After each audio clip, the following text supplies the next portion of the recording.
मतलब अगर असल वाला रावण ये फिल्म को कभी देख लेगा तो वो ये सोचेगा, वो ये कहेगा कि लाख बुराइयां थी मुझ में, लाख बुराइयां थी मुझ में, लेकिन मैं छपरी नहीं था।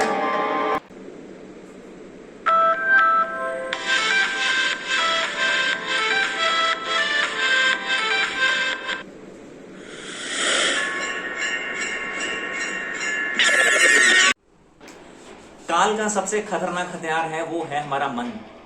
हमारे मन के अंदर चल रही जो हमारी सोच है ये कभी कभी हमारा सबसे खतरनाक और भयानक शत्रु बन जाती है, और कभी कभी हमारा सबसे लाभदायक सेवक भी बन जाती है। पर वो परिस्थिति पे डिपेंड करता है कि हम उसे कैसे इस्तेमाल में लाते हैं। अगर हमारा मन हमारे नियंत्रण से बाहर हो जाता है तो ये उन्मत्त होकर विनाश का कार्य करता है, और अगर यदि हम अपने मन को काबू में कर लेते हैं तो ये बेहिसाब कार्य करता है और हमारा बहुत ही लाभदायक सेवक भी बन जाता है। तो आज हम बात करने वाले हैं आदिपुरुष मूवी के ऊपर। आदिपुरुष मूवी के फिल्म राइटर्स ने हमारे साथ क्या किया। क्या आपको लगता है कि उन्होंने हमारा मजाक उड़ाया है, हमारे सनातनियों का मजाक उड़ाया है? आज हम बात करेंगे डिटेल में। अब रामायण का मतलब क्या है? रामायण दो शब्दों को जोड़कर बना जाता है, राम प्लस आयन। ये प्राचीन भारत के संस्कृत दो सबसे महत्वपूर्ण महाकाव्यों में से एक है। पहला है रामायण, दूसरा है महाभारत। अब इस ग्रंथ का मतलब क्या है, इसमें है क्या? ये वो ग्रंथ है जिसमें रामचरित को वर्णित किया गया हो। अब भारत आप जानते हैं, भारत दुनिया का सबसे डेमोक्रेटिक देश है और सबसे सेकुलर देश है। अब सेकुलरिज्म के नाम पे अगर हिंदू धर्म का मजाक उड़ाया जाएगा तो ये हिंदू लोग कभी भी इसको एक्सेप्ट नहीं करेंगे। अब क्या आपको लगता है सेकुलरिज्म का मतलब यही होता है कि हम किसी एक पर्टिकुलर जाति या किसी धर्म का मजाक उड़ा दें और चुपचाप सहते रहें? क्या यही सेकुलरिज्म का मतलब था? रामायण का मेन अर्थ क्या है? जिसमें रामचरित को वर्णित किया गया हो। इसमें रामायण क्या है? हिंदुइज्म है ही नेचर से जुड़ा हुआ। इसमें आपको किसी भी तरह का VFX इस्तेमाल करने की ज़रूरत ही नहीं थी, किसी भी तरह के इफेक्ट्स डालने की ज़रूरत ही नहीं थी। अब आपने 1990 के दशक में एक टीवी सीरियल आता था रामायण, उसको भी देखा है। वो कितना नेचुरल था, कितना सीरियस था, लोगों को कितना उन्होंने ऐसे किरदार निभाए थे। लोग 30 साल बाद भी उन्हें उसी रूप में देखना पसंद करते हैं। किरदार ऐसा निभाओ कि दुनिया 30 साल बाद भी आपको याद रखे। अब ये जो फिल्म है आदिपुरुष, इसमें जो कलाकार हैं, जितने भी एक्टर्स हैं, जिन्होंने भी जो अपना पार्ट निभाया है, कोई भी उस कैरेक्टर को जस्टिफाई नहीं कर रहा। तो आप पहला ही सीन देख लीजिए। इसमें जब फाइट का सीन होता है, क्या ये आपको नेचर से जुड़ा हुआ लगता है? क्या ये नेचुरल सीन लग रहा है आपको?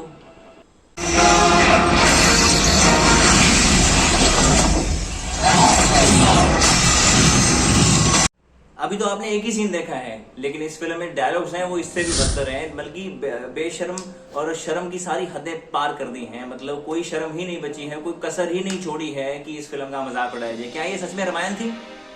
अगर आप 90 के दशक वाली टीवी सीरियल वाली रामायण देखेंगे तो उसमें आपको बहुत कुछ सीखने को मिलेगा। उसमें आपको काफी सादगी दिखेगी, उसको आप अपने आप से कनेक्ट कर पाएंगे, इमोशनली अपने आप को कनेक्ट कर पाएंगे। क्या इस फिल्म से आप अपने आप को कनेक्ट कर पा रहे हैं?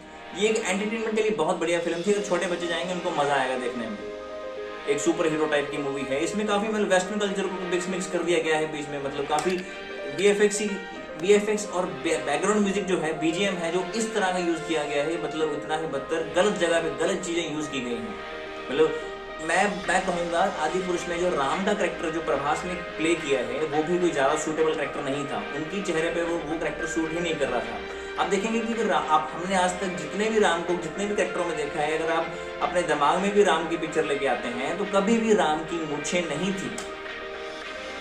और अगर आप रावण की बात करें, सैफ अली खान भी रावण के कैरेक्टर को जस्टिफाई नहीं कर पा रहे हैं। वो इस कैरेक्टर में बिल्कुल भी सूटेबल नहीं लग रहे हैं, सूट ही नहीं कर रहे हैं कैरेक्टर के हिसाब से।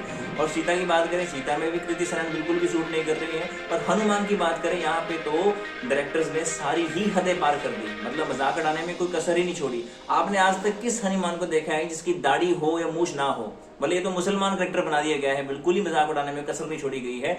और IMDb में जो इसकी रेटिंग है वो अराउंड 4.7 समथिंग, 4.7 रेटिंग है इसकी। ये IMDb के हिसाब से टॉप 50 की जो वर्स्ट फिल्म्स हैं, तो टॉप की 50 सबसे नीचे से टॉप की 50 वर्स्ट फिल्म्स हैं, उनमें इसका नाम शामिल हो चुका है। ये उन्होंने कहा है कि one of the worst films हैं। रेटिंग तो अगर पैसों की बात करें, इसका बजट जो था 500 करोड़ था।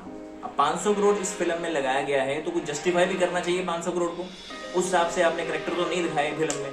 अब 500 करोड़ की बात करें, फिल्म ने हो सकता है कमाई भी इतनी अच्छी कर ली हो, कमाई भी कर ली होगी, लेकिन क्या ये जो लोगों की भावनाओं के साथ खेला है, क्या ये उसको जस्टिफाई कर पाएंगे? मतलब क्या अभी डायलॉग्स की बात हम बाद में करेंगे, अभी कैरेक्टर्स की बात कर रहे थे। अभी आपने पहला ही सीन देखा है, पहले ही सीन में आपने देख लिया किस तरह का बीजीएम यूज किया गया है, मतलब किस तरह का मतलब ये इफेक्ट्स यूज किए गए हैं।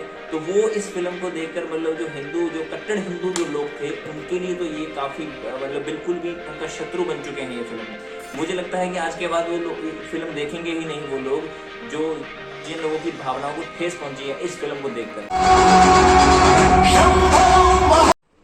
क्या आपको ये फिल्म देख के लग रहा था एक पल के लिए भी कि ये फिल्म ये हजारों लाखों साल पुरानी स्टोरी है? क्योंकि अगर आप लाखों साल पुरानी जब फिल्म दिखाते हैं किसी को, अगर आप स्क्रीन प्ले उसका उस हिसाब से होना चाहिए, इसका बैकग्राउंड म्यूजिक उस हिसाब से होना चाहिए, इसके कैरेक्टर्स उस हिसाब से होने चाहिए, इसके जो वीएफएक्स हैं उस हिसाब से आपको इस्तेमाल करना चाहिए। लेकिन इस फिल्म को देखकर हमें एक बार भी ऐसा नहीं लगा कि हम लाखों साल पुरानी स्टोरी देख रहे हैं। अब रामानंद सागर वाली जो रामायण थी उसको देखें, उस सीरियल के साथ हम अपने आप को कनेक्ट करते हैं। अब जहां भी जो उसके मेन पात्र थे, जो हमारे भगवान श्री राम का कैरेक्टर प्ले कर रहे थे, उनका नाम था अरुण गोविल।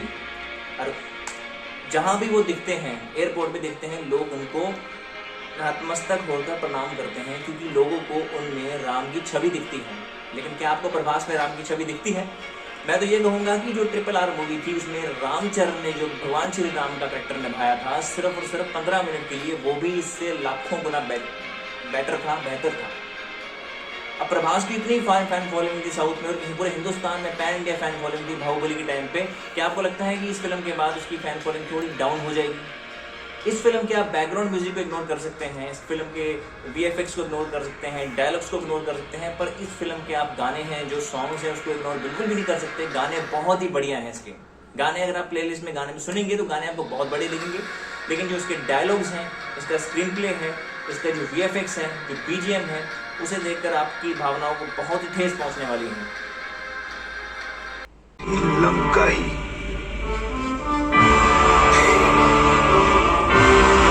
इस फिल्म में जो सबसे घटिया बात है वो है सैफ अली खान। अब सैफ अली खान को आपने रावण का कैरेक्टर प्ले करने को दे दिया है, क्या वो इस कैरेक्टर को बिल्कुल भी 1% भी जस्टिफाई नहीं कर पा रहे हैं। उसके 10 मुंह दिखा दिए। इतना घटिया रावण मैंने आज तक नहीं देखा किसी भी रामायण में या किसी भी पिक्चर में, किसी भी मतलब रामलीला में। मैंने इतना, रामलीला वाले भी इससे बढ़िया एक्टिंग करते हैं रावण की। अब रावण की सबसे मेन जो क्वालिटी होती है, रावण का जो एक्स फैक्टर होता है उसकी हंसी, रावण हंसता कैसे है, लेकिन सैफ अली खान तो उस प्रकार से हंस भी नहीं पा रहे थे। इतना घटिया रावण, इतना गंदा दिखने वाला रावण मैंने आज तक नहीं देखा। अब रामानंद सागर वाली रामायण देखिए, उसमें आप रावण का चरित्र को देखिए। भले ही वो रावण था, लेकिन रहन सहन तो राजाओं वाला था, राजा लगता था। ये तो राक्षस, मतलब था तो वो राक्षस, लेकिन राजा लगना चाहिए। बल्कि सैफ अली खान ने जो ये कैरेक्टर प्ले किया है, हो सकता है उसकी जिंदगी की सबसे घटिया, सबसे बेकार एक्टिंग हो इस दुनिया की है। मतलब इतना गंदा कैरेक्टर प्ले किया है, इसे देखकर आपको जरूर खुंदक आएगी, घिन आएगी। क्या देख लिया यार आपने।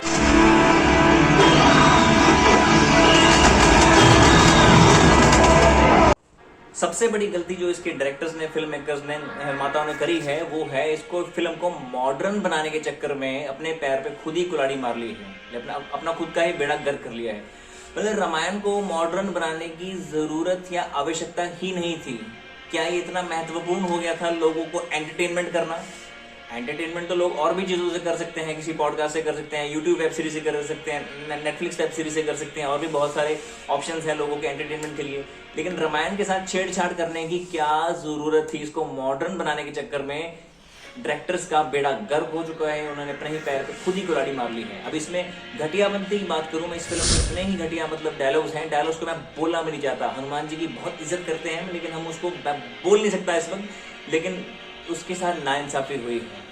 हनुमान जी कौन है? हनुमान जी इतने इंटेलिजेंट, इतने बुद्धिमान, इतने ताकतवर, बलशाली, मतलब इतने बलशाली देव थे, इतने मतलब इतनी भक्ति करते थे राम की। क्या उनके कैरेक्टर को बिल्कुल ही जीरो कर दिया? उनको इतनी ज़्यादा फुटेज नहीं मिली, और जो मिली है वो बहुत ही बढ़िया नहीं मिली। और मुझे लगता है आदि पुरुष के जो राइटर्स हैं, जिन्होंने असली रामायण देखी, उन्होंने लगता है उन्होंने असली रामायण देखी ही नहीं है। लक्ष्मण का कैरेक्टर भी ऑलमोस्ट जीरो ही कर दिया है, लक्ष्मण को इतनी इंपॉर्टेंस नहीं दी गई है। मतलब रावण की तो बात ही मैंने पहले बता दी, रावण ने तो बहुत ही घटिया परफॉर्म किया है, लेकिन जो लक्ष्मण की बात है, लक्ष्मण को कुछ तो फुटेज मिलनी चाहिए।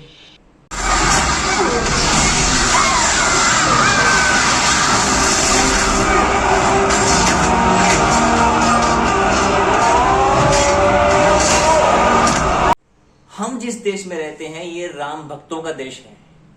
यहाँ पे हर हीरो, जो भी फिल्म का हीरो होता है, हम उसमें राम की ही छवि को देखते हैं। यहाँ कोई विलेन होता है उसमें रावण की ही छवि को देखते हैं। लेकिन यहाँ पे इस फिल्म में जो असल में राम का किरदार निभा रहे हैं मिस्टर प्रभास, वो बिल्कुल भी राम नहीं लग रहे। चेहरे पे इतना गुस्सा, इतना मतलब नेगेटिविटी, पॉजिटिविटी बिल्कुल भी नहीं दिख रही है। अब अरुण गोविल की मैंने पहले भी बात करी थी कि अरुण गोविल के चेहरे पर ही सादगी दिखती है। उन्होंने जो किरदार निभाया था बहुत ही खूबसूरती से निभाया था, लेकिन प्रभास ने यहाँ पे अपना खुद का भी बेड़ा गर्क कर लिया। ऐसे लग रहा था कि अभी भी बाहुबली वाले ही किरदार में घूम रहे हैं, इतने चेहरे में नेगेटिविटी है। मतलब रावण की बात करूं, रावण अगर असल वाला रावण ये फिल्म को कभी देख लेगा तो वो ये सोचेगा, वो ये कहेगा कि लाख बुराइयां थी मुझ में, लेकिन मैं छपरी नहीं था। तो मैं उम्मीद करता हूँ आपको ये वीडियो पसंद आई होगी। तो मैं इसी तरह से और भी वीडियोस के, और भी मूवीज के, वेब सीरीज के रिव्यूज लाता रहूंगा। तो जुड़े रहिए हमारे साथ। अगर आप चैनल पर नए हैं तो चैनल को सब्सक्राइब करें, हिट द बेल आइकन। मिलते हैं आपको बहुत